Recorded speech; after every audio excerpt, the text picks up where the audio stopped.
ইলেকশনটা ওই সময়ে এই সময়ের মধ্যে হওয়ার কথা না। আমার আরো বেশি কিউরিওসিটি যে কেন তাকে রাখতে হলো। আমরা কেউই কিন্তু তার কোয়ালিটি নিয়ে কোনো প্রশ্ন এই পর্যন্ত না কেউ তুলে না, কারো কোনো প্রশ্ন নাই। মানুষের দৃষ্টি কিন্তু ভীষণ দুই রকম। একটা হলো যে আমি আপনাকে দেখছি, এটা এক ধরনের ভিশন, আর একটা হচ্ছে অন্তরের একটা ভিশন।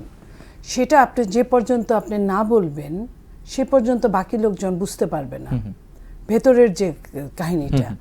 আমি বাংলাদেশের পররাষ্ট্র সংশ্লিষ্ট মানুষজন খুব কম আছে যে সঠিকভাবে জিওপলিটিক্সের পৃথিবীতে সঠিকভাবে খোঁজ খবর রাখতে পারে। আমি একটা জিনিস দেখেছি, আমি হিসাব মিলানোর চেষ্টা করেছি আপনার মতো। আমার তো আরো বেশি, যেহেতু আমি টকশো করি, আমার আরো বেশি কিউরিওসিটি যে কেন তাকে রাখতে হলো, যেটা বিতর্কিত ছিল আমাদের সময়। সেটা আমার কাছে মনে হয়েছে যে ওনাকে যে ইলেকশনের আগে দৌড়ঝাঁপ করতে দেখেছি, আপনার মনে আছে যে আমেরিকা গিয়েছেন, লন্ডন গিয়েছেন, ইন্ডিয়া গিয়েছেন, যে দেশগুলা এফেক্টেড আমাদের জন্য, তার সবগুলো দেশে একের অধিকবার গিয়েছেন, 2 দিন 4 দিন 5 দিন করে থেকেছেন।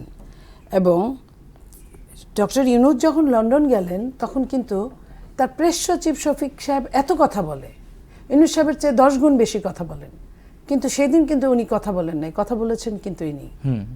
তার মাত্র এক সপ্তাহ আগে বিএনপি। আমি এটাই বলছি যে একটা এক্সক্লুসিভ ইলেকশনটা ওই সময়ে এই সময়ের মধ্যে হওয়ার কথা না।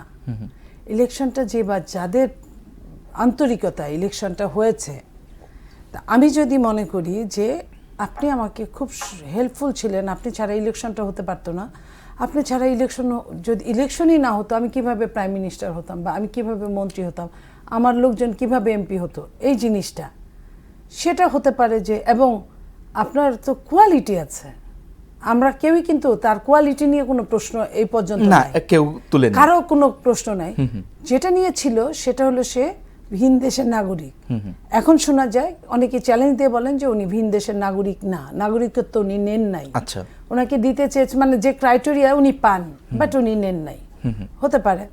তো এখন উনি যদি নাগরিক না হন, উনি যদি একটা এক্সক্লুসিভ নির্বাচন উপহার দেওয়ার মতো দৌড়ঝাঁপ করে তার কোয়ালিটি তার কোয়ান্টিটি যদি প্রমাণ করেন, তাহলে একটা ওই হিসেবে একটা পদ। এবং ওনাকে দিয়ে যদি মনে করেন ফিউচারের পররাষ্ট্র নীতিটা কিন্তু একটা বিশাল সমস্যার মধ্যে এই জিওপলিটিক্সের জামানায়, সেটা যদি কিছুটা বিএনপি করতে পারে তো মন্দ কি।